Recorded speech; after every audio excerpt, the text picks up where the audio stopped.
Free smirk or federal smirk? Because the courtroom just dropped a bombshell, and trust me, you won't believe where this case is headed. Imagine waking up thinking, Durk was finally about to face his day in court. October 2025 circled on the calendar. Fans bracing for impact, and boom, out of nowhere, the trial gets pushed back to 2026. Yeah, you heard that right. Another year of rumors, leaks, and whispers in the shadows. But here's the kicker: was this just another routine delay, or is something much darker bubbling beneath the surface? Federal prosecutors are calling this case complex, but when the words wiretaps, secret text messages, and undercover snitches start flying around, you already know it's not your average paperwork mix-up. And let's be real, Durk's name in a murder-for-hire plot? That's the kind of headline that sends blogs into overdrive and fans into full conspiracy mode. Some say he's innocent, others swear the feds have him dead to rights. But if Durk himself is fighting to go to trial faster, while everybody else around him is begging for more time, what does that really tell us? Something's not adding up. Let's set the stage. The name at the center of this storm is none other than Lil Durk, one of the most polarizing figures in hip-hop today. On the surface, he's the voice of Chicago's trenches, a platinum-selling artist, and a self-made success story. But peel back the layers, and you enter a maze of rumors, indictments, and a federal case that sounds more like a Netflix crime thriller than real life. And now, the headline everyone is buzzing about. His long-awaited trial has been delayed until January 20th, 2026. That's not a typo. 2020-6. So, why does this matter? Because in federal cases, delays are rarely about the calendar. They're about power. They're about strategy. They're about who can outlast who, and who cracks first. The government calls the case unusual and complex, which is legal code for we've got too many moving pieces, too many snitches to flip, and way too much evidence to sift through. But here's where it gets spicy. Unlike his co-defendants, who practically begged the court for more time, Durk and his team opposed the delay. He wanted the trial now, immediately. As in, let's go to war before these dudes start singing. And that's the first red flag. In a high-profile conspiracy case, when the so-called boss is the one pushing for a speedy trial, you have to ask, what does he know that we don't? Federal indictments are built like domino sets. The feds don't just arrest one guy, they arrest the shooters, the middlemen, the drivers, the people who bought the gloves, even the guy who ordered the Uber Eats after the hit. They pile everyone into the same case, then sit back and wait for someone to break. And let's be honest, somebody always breaks. That's why prosecutors love conspiracy charges. They don't need to catch you red-handed with a smoking gun. They just need one or two terrified co-defendants willing to point the finger. In this case, the government claims Durk orchestrated a murder-for-hire plot targeting Quando Rondo, which ended in the death of his cousin, Lil Pab. Back in 2022, a feud in the rap game turns into real-life bloodshed, tragic, messy, and very on-brand for the kind of drama that fuels endless YouTube commentary. The prosecutors say Durk played the role of puppet master, funneling money and orders through middlemen who then reach the shooters. But here's the catch. So far, no smoking gun directly tying him to the actual murder has surfaced. No wire transfer, no text that says "handle that for me," no video clip of Durk giving the green light. Just layers of people and conversations that can be spun either way. That's why Durk wants to move fast. He knows that as long as the trial drags, the odds of someone in his circle flipping skyrocket. Picture it. You're sitting in a federal cell, staring down the possibility of life without parole, and a prosecutor slides a plea deal across the table.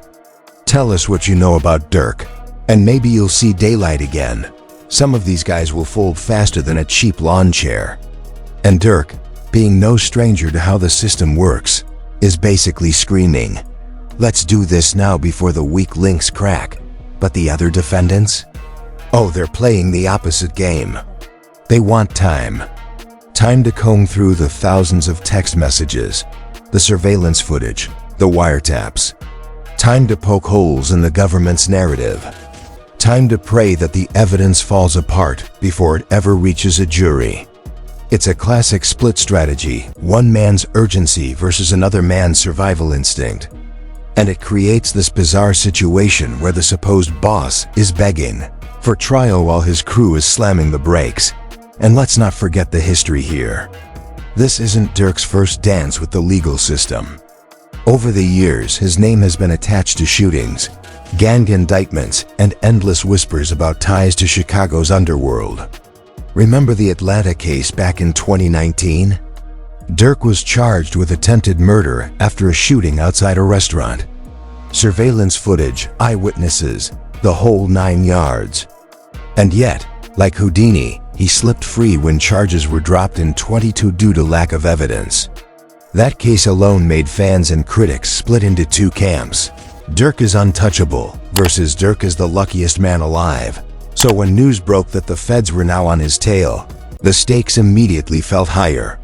Federal prosecutors don't play games. They don't throw charges at celebrities for clout. When they come knocking, it's usually because they think they've got the kind of evidence that survives cross-examination.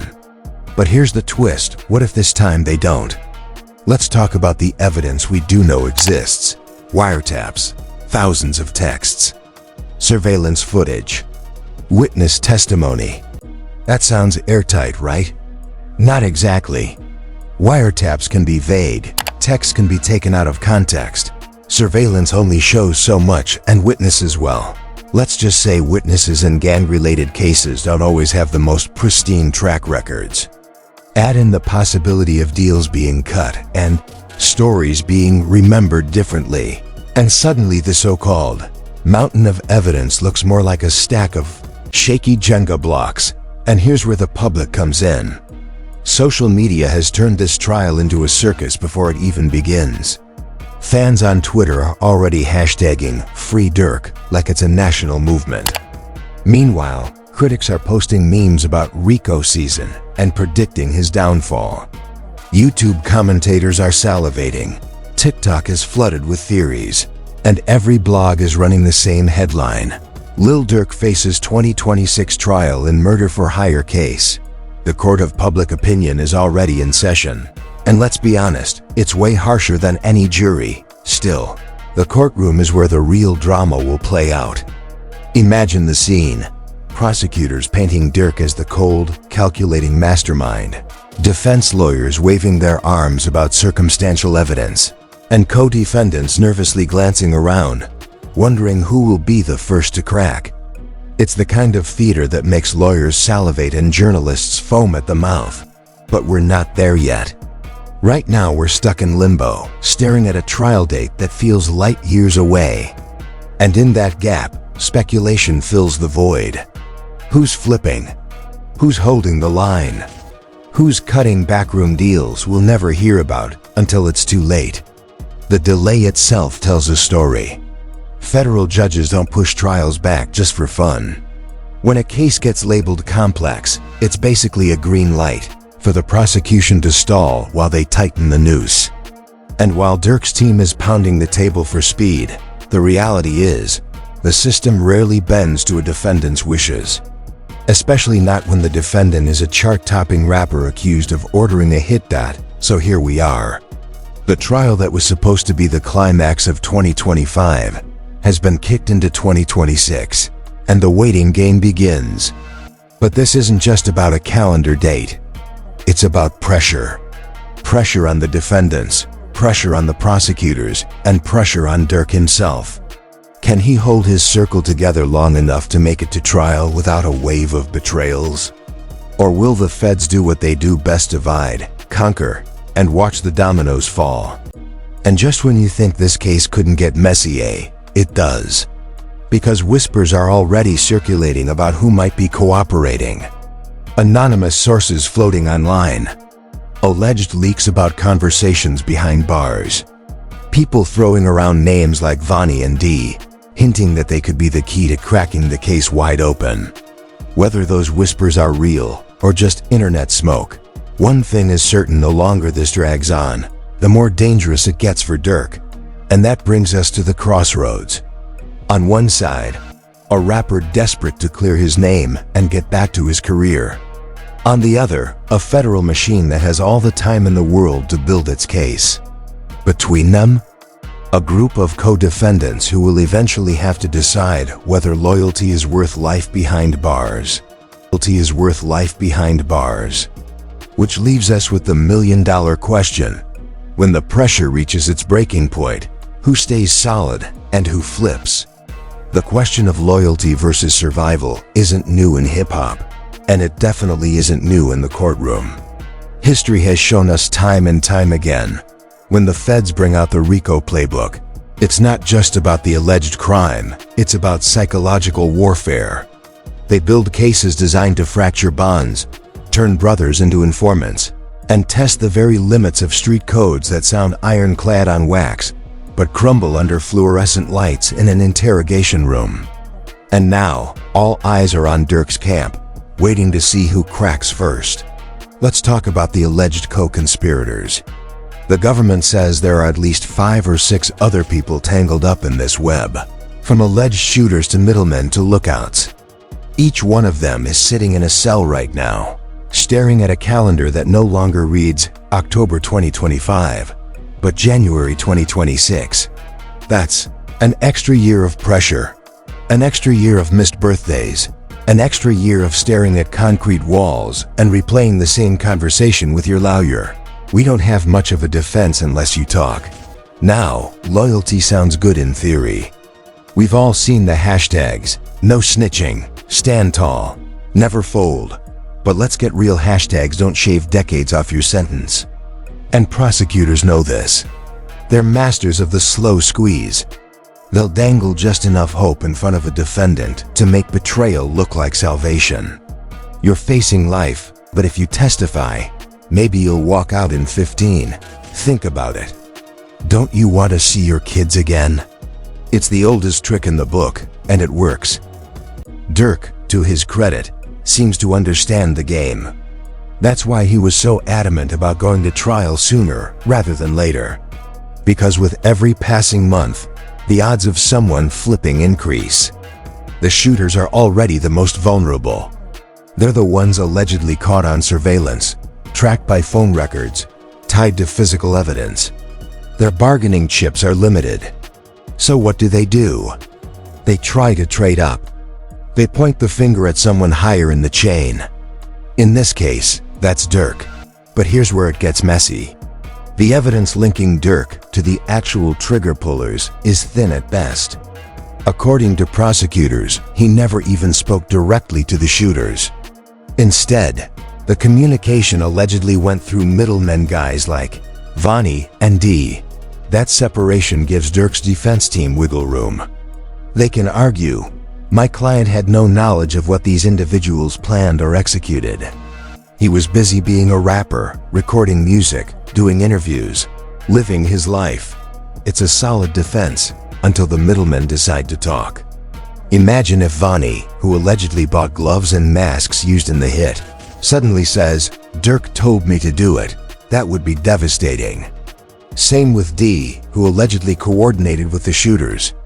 If either of them flips, Durk's plausible deniability collapses. Suddenly, it's not just circumstantial evidence. It's testimony from people in his inner circle. And juries eat that up. So we're left with a paradox. The shooters might talk, but their testimony could be seen as self-serving and unreliable.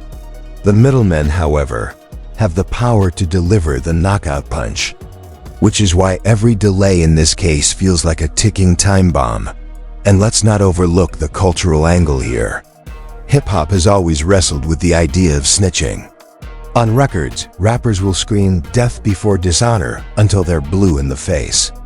But in the real world, when you're looking at life behind bars, the code suddenly feels a lot less sacred. Tekashi 6ix9ine already gave us the blueprint. He flipped, pointed fingers, took the stand, and while he became a pariah in the rap world, he also walked out of prison relatively quickly. The streets may call him a rat, but he's free. That example looms large over every defendant in this case. Durk's fans argue that he's too smart, too seasoned to get caught in a trap like this. They say the feds don't have enough. They point to his past cases where evidence crumbled and charges were dropped. But critics counter that federal cases are different. The conviction rate in federal court is sky-high, over 90%. Prosecutors don't file charges unless they think they can win. And that's what makes this delay so dangerous. The longer it goes on, the more time the feds have to tighten their case, flip more witnesses, and stack the deck. Meanwhile, the streets and social media are buzzing with theories. Anonymous accounts claim certain co-defendants are already cooperating. Rumors swirl about leaked wiretaps and sealed court documents. Every new whisper becomes a headline. Every screenshot of a supposed court filing goes viral, and every fan thinks they're suddenly a legal expert. The spectacle is almost bigger than the trial itself. But let's zoom out. Beyond the gossip and the memes, this is a life or death scenario for everyone involved. If convicted, Durk could face decades in prison, possibly life. His career, his freedom, his entire legacy is on the line. And for the co-defendants, the stakes are equally high. Nobody wants to spend the rest of their life in a federal penitentiary. So when you put that many people in a pot and turn up the heat, something is bound to boil over. What makes this even more fascinating is how Durk has positioned himself. While his co-defendants fight for time, he's essentially telling the court, "I'm ready now. Let's go." That confidence could be strategy, or it could be desperation. Maybe he believes the evidence against him is too weak to convict. Maybe he knows the longer it drags, the more vulnerable he becomes. Or maybe, just maybe, he's trying to control the narrative. After all, if he can spin the delay as something his team opposed, it bolsters the image of a man being unfairly targeted, a victim of a system dragging its feet. And let's be real, the optics matter. Public perception can influence jury pools, sway judges, and even impact how prosecutors approach a case. Durk knows this. That's why his team is so vocal about opposing the delay. They want fans to see him as the one demanding justice, not the one hiding behind legal technicalities. Still, none of that changes the fact that the trial won't start until 2026, which means we've got over a year of speculation, leaks, and drama ahead of us. And in that time, anything can happen. A co-defendant could flip. New evidence could surface. Deals could be struck. And Durk's carefully crafted defense could unravel before it even reaches the courtroom. So who stays solid and who flips? That's the question hanging over this entire saga. And if history is any indication, the answer is going to shape not just Durk's fate, but the future of everyone tied to this case. Because here's the truth. In the world of federal prosecutions, loyalty is a luxury few can afford. The feds don't need everyone to flip. They just need one. One scared defendant willing to trade secrets for freedom. One weak link in the chain.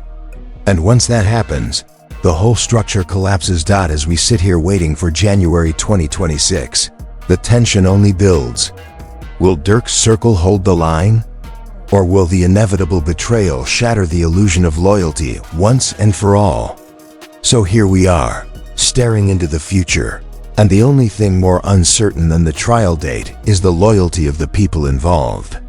The delay isn't just a line on a calendar, it's a countdown clock, ticking louder every single day. And the longer it ticks, the more cracks we're going to see in the armor. Let's imagine the possible fallout. Suppose one of the middlemen, Vani or D, decides the weight is too heavy. They sit across from federal prosecutors and start talking. Instantly, the narrative shifts. It's no longer just Durk versus circumstantial evidence. It's Durk versus the testimony of someone who stood right next to him. Someone who can say, "Yeah, he knew. Yeah, he told me." That kind of betrayal cuts deeper than any wiretap. It transforms the case from speculation into conviction material. But betrayal doesn't stop at the courthouse. The ripple effects would tear through hip-hop like a grenade. The fan base that chants "Free Durk" at concerts would split down the middle. Half would scream "setup, government conspiracy, and corruption." The other half would reluctantly admit the evidence was too strong. Rappers who once shared stages with him might start backing away, not because they don't believe in him, but because no one wants to be the next target of federal attention. Endorsements, partnerships, tours, all of it could vanish overnight. And the prosecutors know this. They understand that Durk isn't just a defendant, he's a brand, a symbol, an empire. By dragging this out, they're not just attacking his legal defense, they're draining his resources, testing his patience, and eroding the loyalty of everyone around him. Because let's be real, how many people are going to stay solid when the money slows down? The shows get canceled, and the headlines scream, "Conspiracy every other week?" Conspiracy every other week? Now let's flip the coin. What if Durk somehow weathers the storm? What if nobody flips, the evidence stays weak, and the jury doesn't buy the government story? That outcome would be monumental. It would cement his reputation as not just a survivor, but an untouchable. It would turn him into the hip-hop Houdini, the man who dodged not just state charges but federal ones too. And make no mistake, that kind of legend status pays dividends. Record sales skyrocket, streams go through the roof, documentaries get greenlit. The Durk beat the feds narrative would be worth millions. But here's the catch: beating the feds is almost unheard of. Their conviction rate hovers above 90% for a reason. They stack the deck until it's nearly impossible to win. They don't need perfection, just pressure. And right now, all the pressure points are exposed.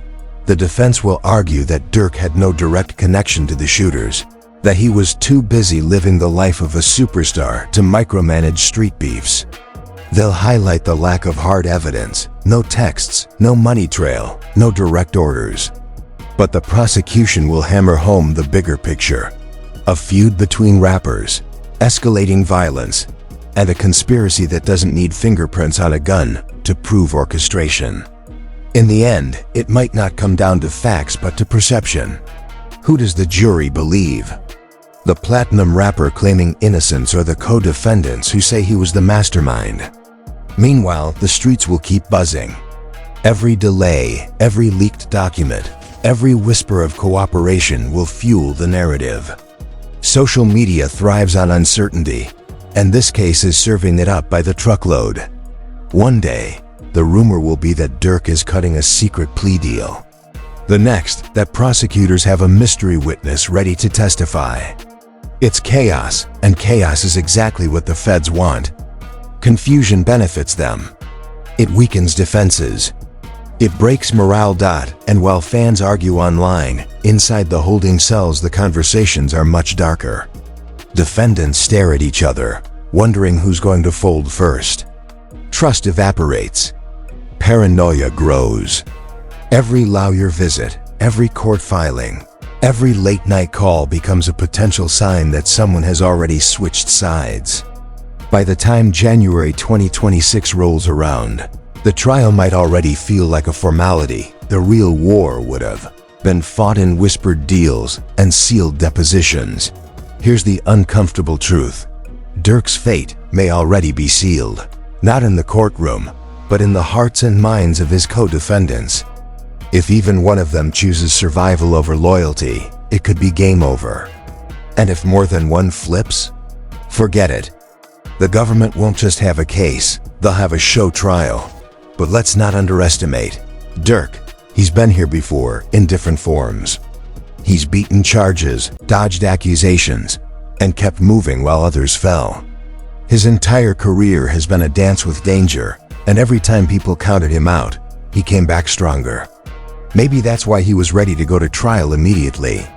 Maybe he believes his story is strong enough, his defense airtight enough, to withstand the storm. Or maybe he's gambling that his circle will hold together just long enough. And that's what makes this saga so gripping. It's not just a legal battle, it's a test of loyalty, a test of image, a test of whether the code that rappers rap about is real or just another lyric. If Durk survives this, he'll emerge bigger than ever. If he doesn't, his story becomes another cautionary tale in the endless cycle of rap, fame, and federal indictments. So, what happens next? That's the million-dollar question. Will 2026 be the year Lil Durk clears his name, or the year he loses everything? Will his co-defendants stand tall, or will the lure of a lighter sentence prove too tempting? Will the fans continue chanting "Free Durk," or will they move on to the next scandal, the next headline, the next artist caught in the system's web? One thing is certain, this story isn't going away. The delay doesn't kill the drama, it amplifies it. Every day between now and January 20th, 2026 is another day for rumors to spread, for alliances to shift, for the feds to tighten the screws. And when the curtain finally rises, the world will be watching, not just to see what the verdict is, but to see what the truth really was all along. Because in the end, this case isn't just about Durk, it's about the system, the streets, the culture, and the way power gets tested when loyalty collides with survival. It's about whether a man at the top can stay there when everyone around him has every incentive to drag him down. And it's about the fine line between freedom and forever. So buckle up. The trial may be delayed, but the drama? The drama has only just begun. And that brings us to the big finale. We've covered the delays, the betrayals, the rumors, the possible snitches, and the looming storm of January 2026. But now the question isn't just about what the prosecutors have or what the defense can argue. It's about what you believe. Do you think Lil Durk is being targeted by a system that has always tried to silence successful black men from the streets? Or do you believe the feds really have the smoking gun, just waiting to unleash it at trial? Are his co-defendants going to stand tall? Or are we about to witness the most shocking betrayal hip-hop has ever seen? Because let's be honest, no matter what happens, this trial is going to change everything.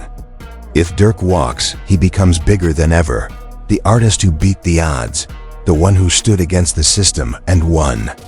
If he falls, it becomes another cautionary tale, another reminder that the streets may love you, but the feds don't play fair. But here's where you come in.